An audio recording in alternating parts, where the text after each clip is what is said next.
VeggieTales is an American Christian media, computer-generated musical children's animation and book franchise created by Phil Vishner and Mike Naraki under Big Idea Entertainment. The series features vegetables retelling Bible stories and teaching the audience biblical lessons through original stories of their own. To this day, it is the most successful Christian children's franchise of all time. I grew up on VeggieTales, having watched episodes on TV and owning several DVDs when I was a kid. In fact, the very first video game I ever played was LarryBoy and the Bad Apple on the PlayStation 2. Speaking of, today we're going to look at LarryBoy's first full appearance in the 8th episode of VeggieTales. That being LarryBoy and the Fib from Outer Space. We open with a brief introduction by Bob the Tomato and Larry the Cucumber, who have received an email from a Jersey kid named Ezio, who did something bad, and is wondering if he should snitch on himself or not. Larry, being an absolute Sigma male, first basically okay boomers Bob. I got cable last month. You are so early 90s. Then uses the opportunity to self-promote and says the name of the movie in the movie. Ezio, grab your popcorn, turn down the lights, and get ready for LarryBoy and the Fib from Outer Space. He said it!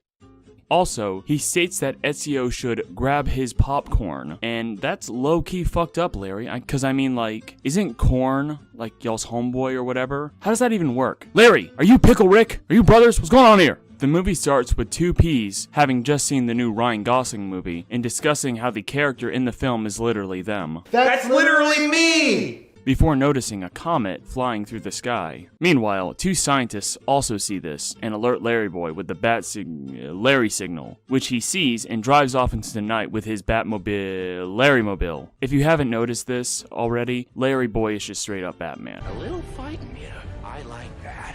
Then you're gonna love me. With a British butler, mansion, and even a cave. The only weird thing is the Larry Cave, which is like the Bat Cave that had, the Bat Cave had bats in it, but like the Larry Cave, I guess, is like full of Larrys or whatever. Anyways, it is revealed that the comet is a tennis ball-sized alien that has landed in that neighborhood from Psychonauts. And in the morning, we see two vegetables, Junior Asparagus and Laura Carrot, having a tea party. Because they are basically short on plates, Junior decides to use his dad's collectible plate, and because of his bumping into the cabinet, also because he doesn't have hands, he accidentally breaks the plate when it hits the floor.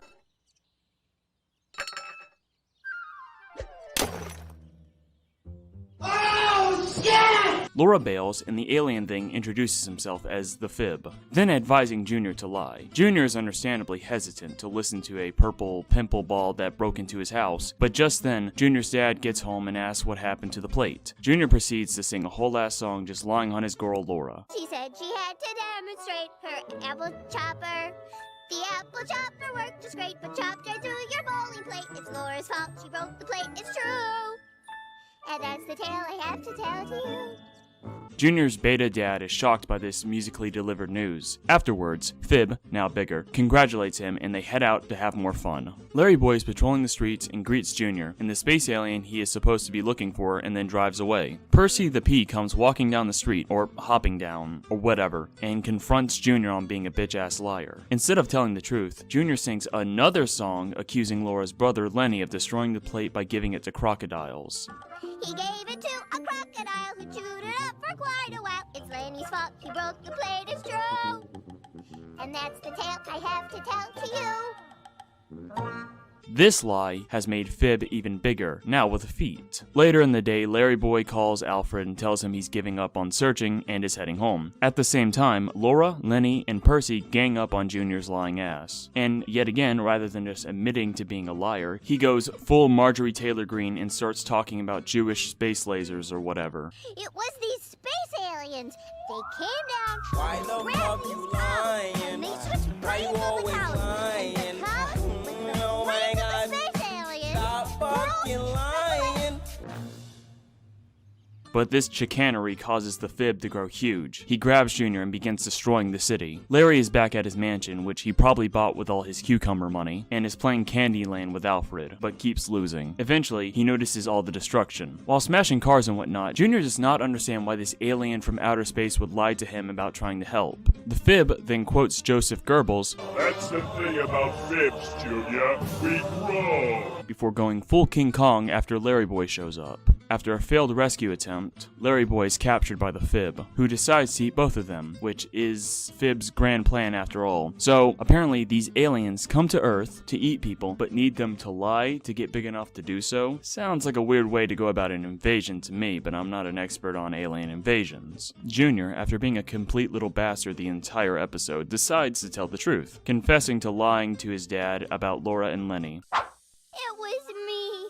I'm the one who did it. It was all my fault. Despite the fact that all this stuff would have got Junior's ass beat IRL, his parents kinda just let it go.